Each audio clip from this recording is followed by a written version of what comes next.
ಎಲ್ಲರಿಗೂ ನಮಸ್ಕಾರ. ಕರ್ನಾಟಕ ಪರೀಕ್ಷಾ ಪ್ರಾಧಿಕಾರ ಮಾಕ್ ರಿಸಲ್ಟನ್ನು ಬಿಡುಗಡೆ ಮಾಡಿದೆ. ನಾವು ಇದು ಮೊದಲ ಸುತ್ತಿನಲ್ಲಿ ಯಾವಾಗಲೂ ಮಾಕ್ ರಿಸಲ್ಟ್ ಬಿಡುವಂಥದ್ದು.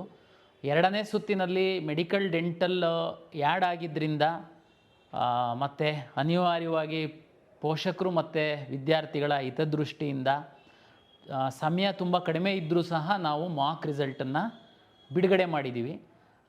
ಇದರಲ್ಲಿ ಇಂಜಿನಿಯರಿಂಗ್ ಕೋರ್ಸ್ಗಳು ಸೇರಿದಂತೆ ತಮಗೆ ಒಂದು ಐಡಿಯಾ ಬಂದಿದೆ, ನಿಮಗೆ ಯಾವ ಕಾಲೇಜು ಸಿಗ್ಬೋದು, ತಮ್ಮ ಸ್ಥಾನ ತಮ್ಮ ರ್ಯಾಂಕು ಎಲ್ಲಿದೆ ಅಂತನ್ನುವಂಥದ್ದು. ಇದರಿಂದ ತುಂಬ ಸಹಾಯ ಆಗಿದೆ ಅಂತ ನಾನು ಭಾವಿಸ್ತೀನಿ. ಮಾಕ್ ರಿಸಲ್ಟ್ ಆದಮೇಲೆ ಸಹ ನಾವು 20ನೇ ತಾರೀಕು ಬೆಳಗ್ಗೆ 9 ಗಂಟೆ ತನಕ ಪೋರ್ಟಲ್ನ ಓಪನ್ ಇಟ್ಟಿದ್ದೀವಿ.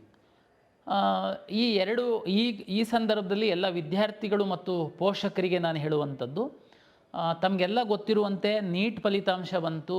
MCC ಅವರು ಅಧಿಕೃತವಾಗಿ ಸೀಟ್ ಮ್ಯಾಟ್ರಿಕ್ಸ್ ಹಾಕಿದರು. ಕೌನ್ಸಿಲಿಂಗ್ ಆಪ್ಷನ್ ಎಂಟ್ರಿ ಸಹ ಶುರು ಮಾಡಿದರು. ನಮಗೆ ಪರೀಕ್ಷಾ ಪ್ರಾಧಿಕಾರ ಬೇರೆ ಬೇರೆ ಇಲಾಖೆಗಳ ಒಂದು ಸಹಭಾಗಿತ್ವದಿಂದ ಕೆಲಸ ಮಾಡುವಂಥದ್ದು ತಮಗೆಲ್ಲ ಗೊತ್ತಿದೆ.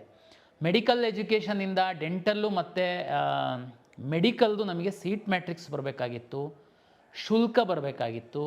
ಈ ವರ್ಷ ಕೆಲವೊಂದು ಲಿಂಗ್ವಿಸ್ಟಿಕ್ ಮೈನಾರಿಟಿ ಕಾಲೇಜ್ದು ಡಿಸಿಷನ್ ತಗೊಳ್ಬೇಕಾಗಿತ್ತು. ಯಾವುದು ನಮಗೆ ಆಪ್ಷನ್ ಎಂಟ್ರಿ ನಾನು ಓಪನ್ ಮಾಡಿದಾಗ ಬರಲಿಲ್ಲ. ಅದು ಬರೋ ತನಕ ನಾನು ಓಪನ್ ಮಾಡಬಾರ್ದು ಅಂತಂದರೆ ನೀವೆಲ್ಲ ತುಂಬ ಗೊಂದಲದಲ್ಲಿದ್ದಿರಿ. ಹಾಗಾಗಿ ನಾನು ಅನಿವಾರ್ಯವಾಗಿ ಓಪನ್ ಮಾಡಿದೆ. ಅದಾದಮೇಲೆ ನಮಗೆ ಶುಲ್ಕಕ್ಕೆ ಸಂಬಂಧಪಟ್ಟಂಥದ್ದು ಆದೇಶಗಳು ಬಂದಿದೆ. ಕೆಲವು ವಿದ್ಯಾರ್ಥಿಗಳಿಗೆ ಅದು ಮಾಹಿತಿ ಇರಲಿಕ್ಕಿಲ್ಲ. ಹಾಗಾಗಿ ನನಗೆ ಈ ಮಾಕ್ ರಿಸಲ್ಟ್ ಆದಮೇಲೆ ಒಂದು 2 ಡೇಸು ನಿಮಗೆ ಓಪನ್ ಮಾಡಬೇಕು ಅಂತ ನನಗೆ ಅನ್ನಿಸ್ತು. ಇಲ್ಲ ಅಂತಂದರೆ ಉದಾಹರಣೆಗೆ ಹೇಳೋದಾದರೆ ಆಕಾಶ್ ಮೆಡಿಕಲ್ ಕಾಲೇಜು ಮತ್ತು ಆಳ್ವಾಸ್ ಮೆಡಿಕಲ್ ಕಾಲೇಜಿಗೆ ಲಿಂಗ್ವಿಸ್ಟಿಕ್ ಮೈನಾರಿಟಿ ಆದೇಶ ಬಂದಿರಲಿಲ್ಲ.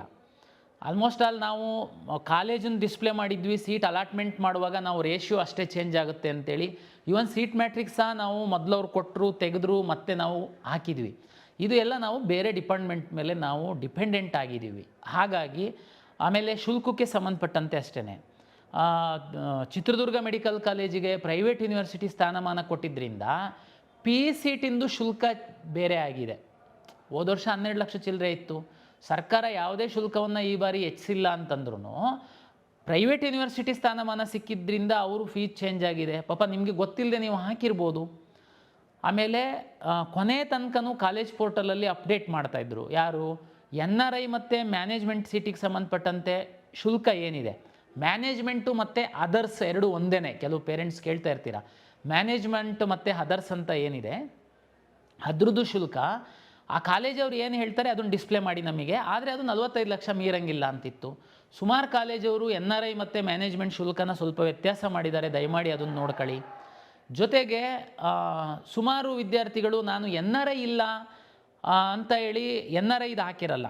ಉದಾಹರಣೆ ಯಾಕೆ ನಾನು ಇದನ್ನು ಮೆನ್ಷನ್ ಮಾಡ್ತಾಯಿದ್ದೀನಿ ಅಂದರೆ, ಈ ಬಾರಿ ಕಳೆದ ಬಾರಿ ಸಹ 3ನೇ ಸುತ್ತಿನಲ್ಲಿ ಇನ್ಕ್ರೀಸ್ ಆದಂತಹ ಸರ್ಕಾರಿ ಮೆಡಿಕಲ್ ಕಾಲೇಜಿಗೆ NRI ಸೀಟ್ ಇಂಟ್ರೊಡ್ಯೂಸ್ ಮಾಡಿತ್ತು ಸರ್ಕಾರ.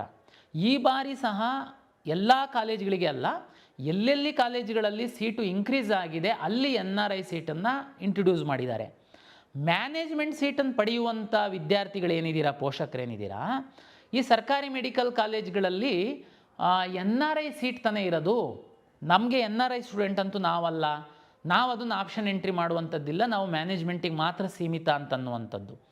ಏನಾಗುತ್ತೆ, NRI ಸೀಟ್ಗಳು ಉಳಿದ್ರೆ, NRI ಸ್ಟೂಡೆಂಟ್ಗಳು ಅಷ್ಟು ಸಿಕ್ಕಿಲ್ಲ ಅಂತಂದರೆ ಅಲಾಟ್ಮೆಂಟ್ ಮಾಡುವಂತಹ ಸಂದರ್ಭದಲ್ಲೇ ಅದೇ ಹಣಕ್ಕೆ ಅದನ್ನು ಇತರೆ ವಿದ್ಯಾರ್ಥಿಗಳಿಗೆ ಸಹ ನಾವು ಅಲಾಟ್ ಮಾಡ್ತೀವಿ. ಅದಕ್ಕೇ ತಾವು ನೋಡಿರ್ಬೋದು, ಆಪ್ಷನ್ ಎಂಟ್ರಿ ಮಾಡುವಂತಹ ಸಂದರ್ಭದಲ್ಲಿ ಯಾವ್ಯಾವ ಕಾಲೇಜುಗಳಲ್ಲಿ, ಯಾವ್ಯಾವ ಸರ್ಕಾರಿ ಕಾಲೇಜುಗಳಲ್ಲಿ, ಖಾಸಗಿ ಕಾಲೇಜುಗಳಲ್ಲಿ NRI ಸೀಟ್ ಇರುವಂಥದ್ದು, ಮ್ಯಾನೇಜ್ಮೆಂಟ್ ಸೀಟ್ ಇರುವಂಥದ್ದು ಫೀಸ್ ಅಂತೂ ತುಂಬ ಜಾಸ್ತಿ ಇರುತ್ತೆ. ಅದನ್ನು ಆಪ್ಟ್ ಮಾಡುವಂಥ ಪೇರೆಂಟ್ಸ್ ಬೇರೆಯೇ ಇರ್ತಾರೆ. ನಿಮಗೆ ಕ್ಲಾರಿಟಿ ಇರುತ್ತೆ. ಯಾಕೆಂದ್ರಲ್ಲಿ ಒಂದು 5% ಆದರೂ ಮ್ಯಾನೇಜ್ಮೆಂಟ್ ಇರುತ್ತೆ. ತಾವು ಮ್ಯಾನೇಜ್ಮೆಂಟ್ ಹಾಕಿರ್ತೀರ.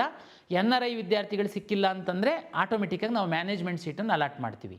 ಆದರೆ ಸರ್ಕಾರಿ ಕಾಲೇಜುಗಳಲ್ಲಿ NRI ಸೀಟ್ ಮಾತ್ರ ಇತ್ತು. ಹಾಗಾಗಿ ಪೋಷಕರು ಇದ್ರ ಬಗ್ಗೆ ಗಮನಿಸಿಲ್ಲದೆ ಇರ್ಬೋದು. ನೋಡಿ, ಸರ್ಕಾರಿ ಮೆಡಿಕಲ್ ಕಾಲೇಜಲ್ಲಿ ಎಲ್ಲಿ NRI ಸೀಟನ್ನು ಸರ್ಕಾರ ಇಂಟ್ರೊಡ್ಯೂಸ್ ಮಾಡಿದೆ, NRI ವಿದ್ಯಾರ್ಥಿಗಳಿಗೆ 25 ಲಕ್ಷ ಫೀಸನ್ನು ಫಿಕ್ಸ್ ಮಾಡಿದ್ದಾರೆ. ಆ ಕಾಲೇಜಲ್ಲಿ NRI ವಿದ್ಯಾರ್ಥಿಗಳು ಸಿಕ್ಕಿಲ್ಲ ಅಂತಂದರೆ ಅಷ್ಟು ಸಫಿಷಿಯೆಂಟ್ NRI ವಿದ್ಯಾರ್ಥಿಗಳಿಲ್ಲ ಅಂದರೆ ಆ ಸೀಟ್ಗಳನ್ನ ರ್ಯಾಂಕ್ ಆಧಾರದ ಮೇಲೆ ಇತರೆ ವಿದ್ಯಾರ್ಥಿಗಳಿಗೆ ಅಲಾಟ್ ಮಾಡ್ತೀವಿ. ಅದಕ್ಕೇ ನಾವು ಆಪ್ಷನ್ ಎಂಟ್ರಿ ಮಾಡುವಂಥ ಸಂದರ್ಭದಲ್ಲಿ ಎಲ್ಲೆಲ್ಲಿ NRI ಸೀಟ್ ನಿಗದಿಯಾಗಿರುವಂತಹ ಸರ್ಕಾರಿ ಮೆಡಿಕಲ್ ಕಾಲೇಜ್ಗಳಲ್ಲಿ ಅದರ್ಸ್ ಅಂತಲೂ ಡಿಸ್ಪ್ಲೇ ಆಗ್ತಿತ್ತು. 25 ಲ್ಯಾಕು ಯಾರಾದರೂ ಹಾಕಿಲ್ಲ ಅಂತಂದರೆ ಹಾಕ್ಬೋದು. ಇಷ್ಟೇ. ಉದಾಹರಣೆಗೆ ಬೆಂಗಳೂರು ಸರ್ಕಾರಿ ಮೆಡಿಕಲ್ ಕಾಲೇಜ್, ವಾಜಪೇಯಿ ಮೆಡಿಕಲ್ ಕಾಲೇಜಲ್ಲಿ NRI ಸೀಟ್ ಇದೆ. NRI ಸೀಟಿಗೆ ವಿದ್ಯಾರ್ಥಿಗಳು ಕಡಿಮೆ ಹಾಕಿದರು. ಅಲ್ಲಿ ಉದಾಹರಣೆಗೆ ನಾನು ಹೇಳುವಂಥದ್ದು 2 ವಿದ್ಯಾರ್ಥಿಗಳು NRI ಸೀಟಲ್ಲಿ ಆಪ್ಟ್ ಮಾಡಿದರು. ಉಳಿದಂಥ ಸೀಟ್ಗಳು ಅಲಾಟ್ ಮಾಡುವಾಗಲೇ ವಾಜಪೇಯಿ ಮೆಡಿಕಲ್ ಕಾಲೇಜಿನ ಅದರ್ಸ್ ಅಂತ ಏನಿದೆ ಅಲ್ಲಿ ಯಾರಾದ್ರೂ ಆಪ್ಷನ್ ಎಂಟ್ರಿ ಮಾಡಿದರೆ, ಲೈಕ್ ಮ್ಯಾನೇಜ್ಮೆಂಟ್ ಥರಕ್ಕೆ 25 ಲಕ್ಷ ಹಣ ಮಾತ್ರ ಇರುತ್ತೆ, ಅದನ್ನು ಬೇರೆ ವಿದ್ಯಾರ್ಥಿಗಳಿಗೆ ನಾವು ಅಲಾಟ್ ಮಾಡ್ತೀವಿ. ಹಾಗಾಗಿ ಇದು ಎಲ್ಲ ನಿಮಗೆ ಅಷ್ಟೊಂದು ಕ್ಲಾರಿಟಿ ಇರಲಿಲ್ಲ. ಯಾಕೆಂತಂದರೆ NRI ಸೀಟನ್ನು ಇಂಟ್ರೊಡ್ಯೂಸ್ ಮಾಡಿ ಸರ್ಕಾರ ಆದೇಶ ಕೊಡುವಾಗ ಕೆಲವು ವಿದ್ಯಾರ್ಥಿಗಳು ತಾವು ಆಪ್ಷನ್ ಎಂಟ್ರಿ ಮಾಡಿ ಮುಗಿಸಿದ್ದಿರ್ಬೋದು. ಹಾಗಾಗಿ ಖಾಸಗಿ ಮೆಡಿಕಲ್ ಕಾಲೇಜುಗಳಲ್ಲಿ ಯಾವ ರೀತಿ NRI ಮತ್ತು ಮ್ಯಾನೇಜ್ಮೆಂಟ್ ಇರುತ್ತೆ, NRI ಸಿಕ್ಕಿಲ್ಲ ಅಂದರೆ ಅದೆಲ್ಲದೂ ಮ್ಯಾನೇಜ್ಮೆಂಟ್ ಆಗಿ ಕನ್ವರ್ಟ್ ಆಗಿ ಅಲಾಟ್ ಆಗುತ್ತೆ. ಅದೇ ರೀತಿ ಸರ್ಕಾರಿ ಮೆಡಿಕಲ್ ಕಾಲೇಜುಗಳಲ್ಲಿ ಎಲ್ಲಿ NRI ಸೀಟ್ ಅಂತೇಳಿ ಸರ್ಕಾರ ನಿಗದಿಪಡಿಸಿದೆ ಅಲ್ಲಿ ಸಹ NRI ವಿದ್ಯಾರ್ಥಿಗಳು ಸಿಕ್ಕಿಲ್ಲ ಅಂತಂದರೆ ಆ ಸೀಟುಗಳನ್ನು ಸಹ ಇತರೆ ವಿದ್ಯಾರ್ಥಿಗಳಿಗೆ ಅಷ್ಟೇ ಮೊತ್ತಕ್ಕೆ ನಾವು ಅಲಾಟ್ ಮಾಡ್ತೀವಿ. ಒಂದು ವೇಳೆ ತಾವು ಹಾಕಿಲ್ಲ ಅಂದರೆ ಹಾಕ್ಬೋದು. 25 ಲಕ್ಷ ಸರ್ಕಾರ ನಿಗದಿಪಡಿಸಿದೆ.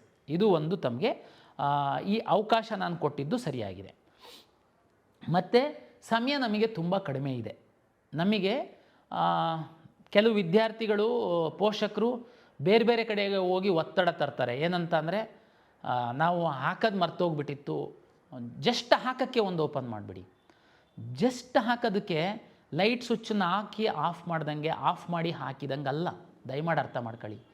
ನೀವು ನೀಟ್ ರಿಸಲ್ಟ್ ಬಂದು ಇಷ್ಟು ದಿವಸ ಆದ್ರೂ ತಾವು ನೀಟ್ ನಂಬರೇ ಲಿಂಕ್ ಮಾಡಿಲ್ಲ, ಆಪ್ಷನ್ ಎಂಟ್ರಿನೇ ಮಾಡಿಲ್ಲ.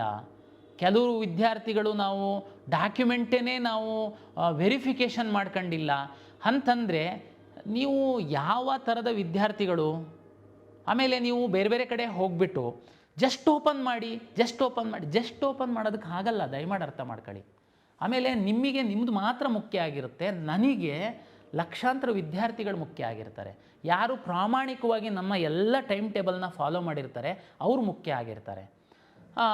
ಆಪ್ಷನ್ ಎಂಟ್ರಿ ಅಂತಂದರೆ ಆಪ್ಷನ್ ಎಂಟ್ರಿ ಕ್ಲೋಸ್ ಮಾಡಾದಮೇಲೆ ನಮ್ಮದು ತಮಗೆಲ್ಲ ಗೊತ್ತಿದೆ, ಆ ಸರ್ವರಿಂದ ಇನ್ನೊಂದು ಸರ್ವರಿಗೆ ಹಾಕಿ ಇಷ್ಟು ಕೆಟಗರಿ ಸೀಟ್ಗಳನ್ನು ಅಲಾಟ್ ಮಾಡುವಂಥದ್ದು ಅಂತಂದರೆ ನೀವೇ ಇಮ್ಯಾಜಿನ್ ಮಾಡಿ. ಎಷ್ಟು ಕೋರ್ಸು, ಎಷ್ಟು ಸೀಟು, ಎಷ್ಟು ರಿಸರ್ವೇಷನ್ಸು, ಎಷ್ಟು ಕೆಟಗರಿದು ಸೀಟ್ಸು.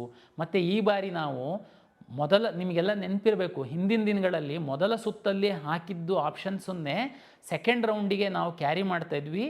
ಅದರಲ್ಲೇ ರೀಅರೇಂಜು ಡಿಲಿಷನ್ ಮಾಡೋದಕ್ಕೆ ಅವಕಾಶ ಇತ್ತೆ ಹೊರತು ಹೊಸ ಸೀಟ್ಗಳನ್ನ ಹಾಕೋಕ್ಕೆ ಅವಕಾಶ ಕೊಡ್ತಿರಲಿಲ್ಲ. ಆದರೆ ಸುಮಾರು ವಿದ್ಯಾರ್ಥಿಗಳು ಮಿಸ್ ಆಗಿಬಿಟ್ಟಿರ್ತಿತ್ತು. ಅದಕ್ಕೆ ಈ ಬಾರಿ ನಾವು ಹೊಸ ಸೀಟನ್ನು ಸಹ ಹಾಕೋದಕ್ಕೆ ಅವಕಾಶ ಕೊಟ್ಟಿದ್ದೀವಿ. ಅದಕ್ಕೆ ತಕ್ಕಂತೆ ನಾನು ಸಾಫ್ಟ್ವೇರ್ ಬದಲಾವಣೆ ಮಾಡಿದ್ದೀನಿ. ಆಪ್ಷನ್ ಎಂಟ್ರಿ ಕ್ಲೋಸ್ ಆದಮೇಲೆ ನಾನು ಎಂಟೈರ್ ಡಾಟಾ ತೆಗೆದು ಈ ಕಡೆ ಹಾಕಿ ನಾನು ಅಲಾಟ್ಮೆಂಟ್ ಸೈಕಲನ್ನು ಶುರು ಮಾಡೋದಕ್ಕೆ ಒಂದು 8 ರಿಂದ 10 ಗಂಟೆ ಬೇಕಾಗುತ್ತೆ ನನಗೆ. ಅದಾದಮೇಲೆ ಮಿನಿಮಮ್ 50 ಅವರ್ಸು ಅಲಾಟ್ಮೆಂಟ್ ಪ್ರೋಸೆಸ್ ಇರುತ್ತೆ. ಸಿಂಪಲ್ಲಾಗಿ ನೀವು ಅದೇನು ಓಪನ್ ಮಾಡಿಬಿಡಿ, ನಮ್ಮ ಮಗು ಒಂದು ಹಾಕಿಲ್ಲ ಹಾಕಿಬಿಡುತ್ತೆ, ಹಾಗೆ ಇರಲ್ಲ. ದಯಮಾಡಿ ಅರ್ಥ ಮಾಡ್ಕೊಳ್ಳಿ. ಅದಕ್ಕೇ ನಾವು ಈಗ 20ನೇ ತಾರೀಕಿನ ತನಕ ಸಹ ನಾವು ಏನು ಇವತ್ತು ಅವಕಾಶ ಕೊಟ್ಟಿದ್ದೀವಿ. ಆಮೇಲೆ ಕೆಲವು ವಿದ್ಯಾರ್ಥಿಗಳಿಗೆ ಸರ್ ನೀವು ಮಾಕ್ ರಿಸಲ್ಟನ್ನು ಬಿಟ್ಟಾದಮೇಲೆ ಕೆಲವರಿಗೆ ಲಿಂಕ್ ಮಾಡಿಲ್ಲ ಅಂತಂದರೆ ಲಿಂಕ್ ಮಾಡೋದಕ್ಕೆ ಅವಕಾಶ ಕೊಟ್ಟಿದ್ದೀರಾ ನೀವು 18ನೇ ತಾರೀಕಿನ ಸಂಜೆ ತನಕ, ಅವರೆಲ್ಲ ಬಂದುಬಿಡ್ತಾರೆ, ನಮ್ಮದು ವ್ಯತ್ಯಾಸ ಆಗುತ್ತೆ. ಹಾಗೇನೂ ಆಗಲ್ಲ. ಭಾಳ ಕಡಿಮೆ ಹುಡುಗರು. ಮತ್ತು ನೀವು ಲಾಸ್ಟು 1 ತಿಂಗಳಾದ್ರೂ ಅವರು ಲಿಂಕೇ ಮಾಡೋಕ್ಕೆ ಗೊತ್ತಿಲ್ದಿರ ಅಂಥ ವಿದ್ಯಾರ್ಥಿಗಳು ಅಂತಂದರೆ ನೀವು ಅರ್ಥ ಮಾಡ್ಕೊಳ್ಳಿ, ಅವ್ರದ್ದು ರ್ಯಾಂಕ್ ಎಷ್ಟಿರ್ಬೋದು, ಎಷ್ಟು ಗಂಭೀರವಾಗಿರುವಂಥ ವಿದ್ಯಾರ್ಥಿಗಳಿರ್ತಾರೆ, ಅವ್ರು ನಿಮಗೆ ಕಾಂಪಿಟೇಟರ್ಸ್ ಆಗ್ತಾರ ಆಗಲ್ವ ಅನ್ನೋಂಥದ್ದು ನೀವೇ ಅರ್ಥ ಮಾಡ್ಕೊಳ್ಬೋದು. ಹಾಗಾಗಿ ಅದ್ರ ಬಗ್ಗೆ ತಾವೇನು ಚಿಂತೆ ಮಾಡಬೇಡಿ. ಇಲ್ಲೊಬ್ರು ಮಲಗಿದ್ದವ್ರು ಬಂದು ಅಳ್ತಾ ಇದ್ರು ಅಂತ ಅಂದ್ಕೊಂಡು ನಾವು ಅದು ಅವಕಾಶ ಮಾಡಿಕೊಟ್ಟಿದ್ದೀವಿ. ಅದರಿಂದ ಭಾಳ ದೊಡ್ಡ ಪರಿಣಾಮ ಏನು ಆಗಲ್ಲ. ಓಕೆ, ಈಗ ನಾನು ಮಾಕ್ ರಿಸಲ್ಟ್ ಆದಮೇಲೆ ವಿದ್ಯಾರ್ಥಿಗಳು ಏನು ಮಾಡಬೇಕು ಅಂತನ್ನುವಂಥದ್ದು ಹೇಳ್ತೀನಿ. ಈಗ ನಿಮಗೆ ಚಾಯ್ಸ್ ಆಪ್ಷನ್ 1 ಹಾಕಿದ್ದೀರಾ, ನಿಮಗೆ ಬೆಸ್ಟ್ ಕಾಲೇಜೇ ಸಿಕ್ಕಿದೆ, ನೀವೇನು ಮಾಡೋ ಅಗತ್ಯ ಇಲ್ಲ. ಕೆಲವು ಪೋಷಕರು 100 ಆಪ್ಷನ್ಸ್ ಹಾಕಿರ್ತೀರ, ನಿಮಗೊಂದು 50ನೇ ಆಪ್ಷನ್ ಸಿಕ್ಕಿದೆ ಅಂದರೆ ಏನರ್ಥ? 50ನೇ ಆಪ್ಷನ್ ಸಿಕ್ಕಿದೆ ಅಂತಂದರೆ ಇನ್ನೂ 50 ಕೆಳಗಡೆ ಇರೋದಕ್ಕಿಂತನೂ ನೀವು ಮೇಲ್ಗಡೆ ಬಂದುಬಿಟ್ಟಿದ್ದೀರಾ ಅಂತ. ಈಗ ನಿಮಗೆ ರಿಯಲೈಸ್ ಆಗುತ್ತೆ, ಈ ಕೆಳಗಡೆ ಏನಿದೆಯಲ್ಲ ಅದರಲ್ಲಿ ಯಾವುದೋ ಒಂದು ಬೆಸ್ಟ್ ಕಾಲೇಜು ಮಿಸ್ ಆಗಿ ಕೆಳಗಡೆ ಹೋಗ್ಬಿಟ್ಟಿದೆ. ಅಂದರೆ ಅದನ್ನು ನೀವು ಅಕಸ್ಮಾತ್ ಏನಾದರೂ ಮೇಲಿಟ್ಟಿತ್ತು ಅಂತಂದರೆ ನಿಮಗೆ ಆಗ್ತಿತ್ತೋ ಏನೋ. ಇಂಥ ಒಂದು ಕ್ಯಾಲ್ಕುಲೇಷನ್ ಇತ್ತು ಅಂತಂದರೆ ದಯಮಾಡಿ ಚೇಂಜ್ ಮಾಡ್ಕೊಳ್ಳಿ. ಇಲ್ಲ ಸರ್, ನನಗೆ ಈಗ ಸಿಕ್ಕಿರೋದು ಸಮಾಧಾನಕರವಾಗಿದೆ, ನನಗೆ ಅದೇನೇ ಇರಲಿ, ಮತ್ತು ಅದಕ್ಕಿಂತ ಮೇಲ್ಗಡೆ ಇರುವಂಥದ್ದು. ಉದಾಹರಣೆಗೆ ಒಂದು 70 ಆಪ್ಷನ್ಸ್ ಹಾಕಿದ್ದೀರಾ ನೀವು, ಬರೀ ಮೆಡಿಕಲ್ ಬಗ್ಗೆ ಮಾತಾಡೋದಾದರೆ ಒಂದು 60 ಆಪ್ಷನ್ ಹಾಕಿದ್ದೀರಾ, 50 ಆಪ್ಷನ್ ಹಾಕಿದ್ದೀರಾ, ಮೇಲಿಂದ ನಿಮಗೊಂದು 8ನೇದು ಸಿಕ್ಕಿದೆ. ನಿಮಗೆ 8ರಿಂದ ಮೇಲ್ಗಡೆ ಏನು ಹೇಳಿದೆಯಲ್ಲ ಅದು ತುಂಬ ಒಳ್ಳೆಯ ಕಾಲೇಜಿದೆ.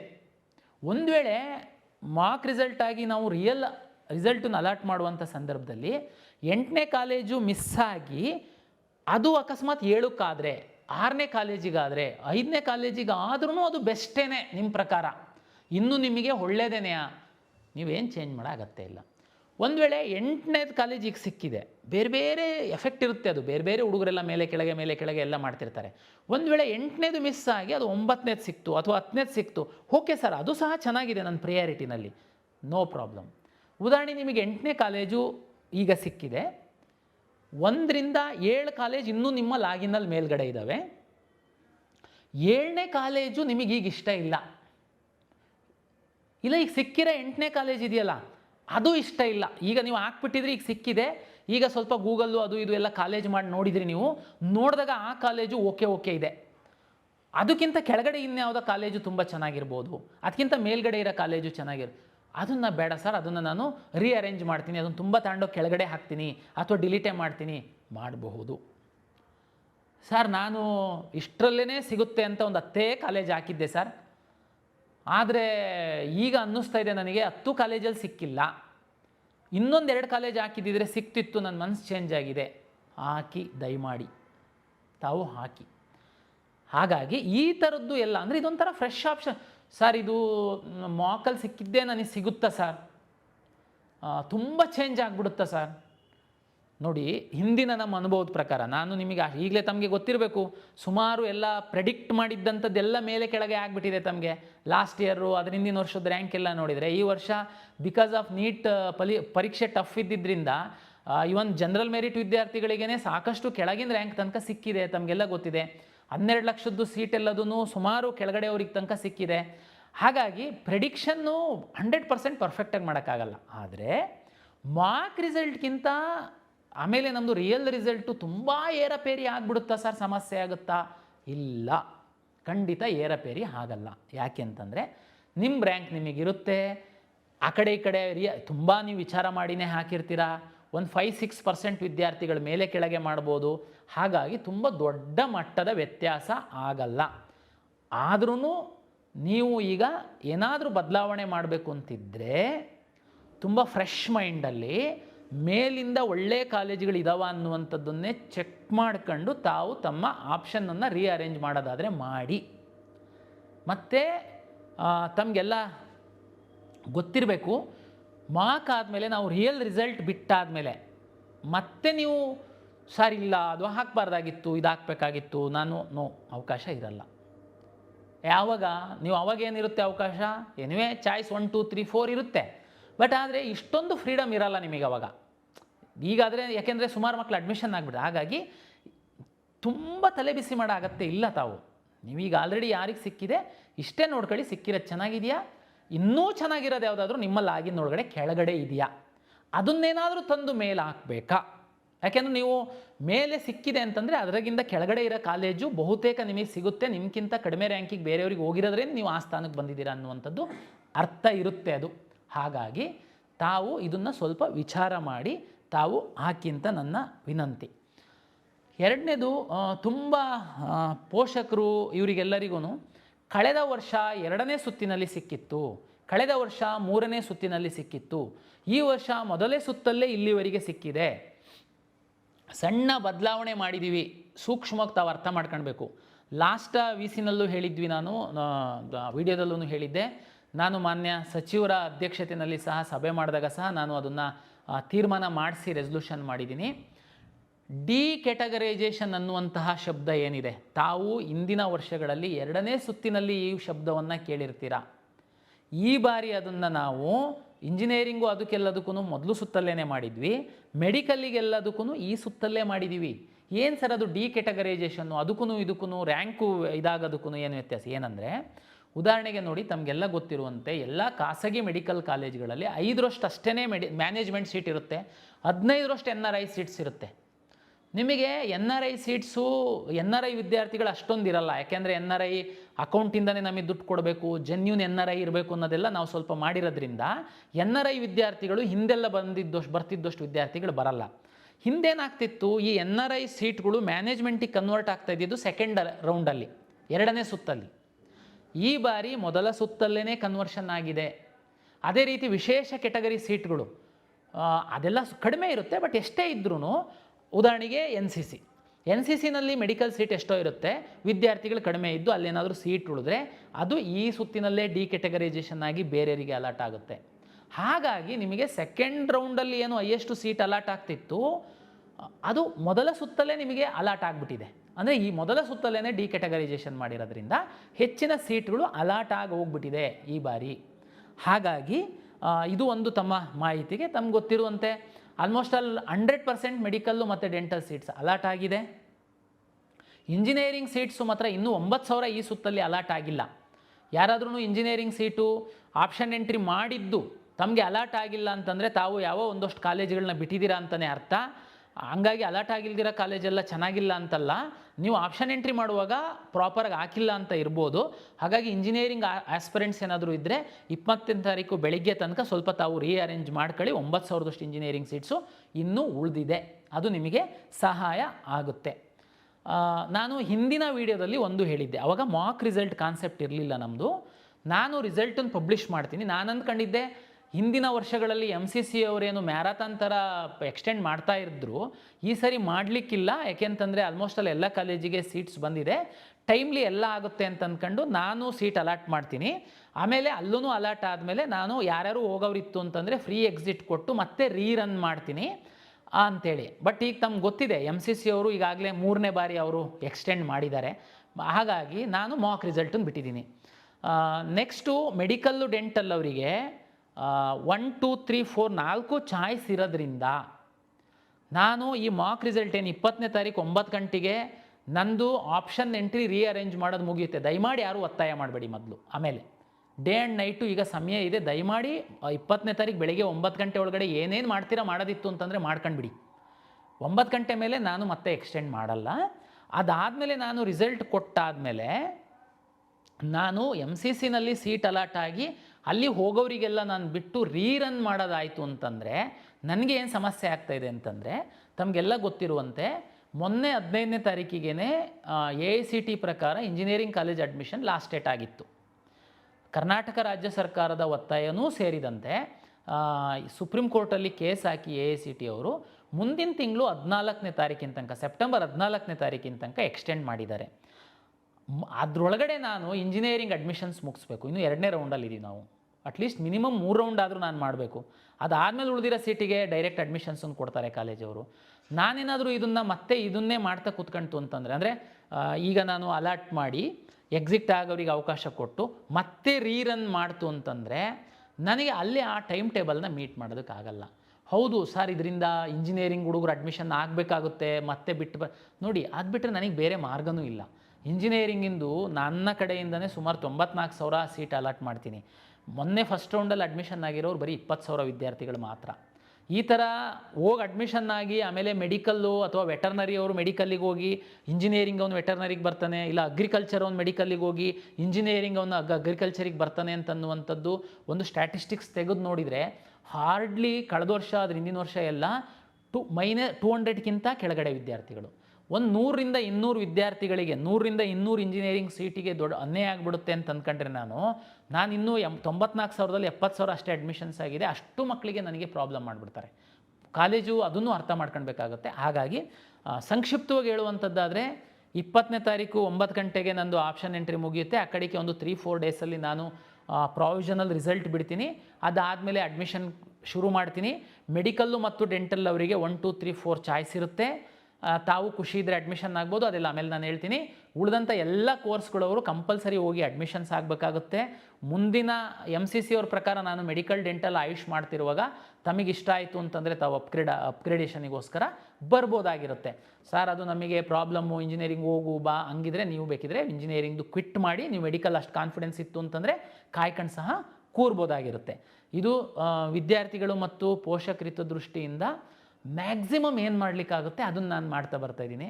ಕೆಲವೊಮ್ಮೆ ಸಣ್ಣ ಒಂದು ನಂಬರ್ ವಿದ್ಯಾರ್ಥಿಗಳಿಗೆ ತೊಂದರೆ ಆಗುತ್ತೆ ಅನ್ನುವಂಥದ್ದು ನನಗೆ ಗೊತ್ತಿದ್ದರೂ ಸಹ ಹೆಚ್ಚಿನ ವಿದ್ಯಾರ್ಥಿಗಳ ಹಿತದೃಷ್ಟಿಯಿಂದ ಕೆಲವು ತೀರ್ಮಾನವನ್ನು ನಾನು ಮಾಡಬೇಕಾಗುತ್ತೆ.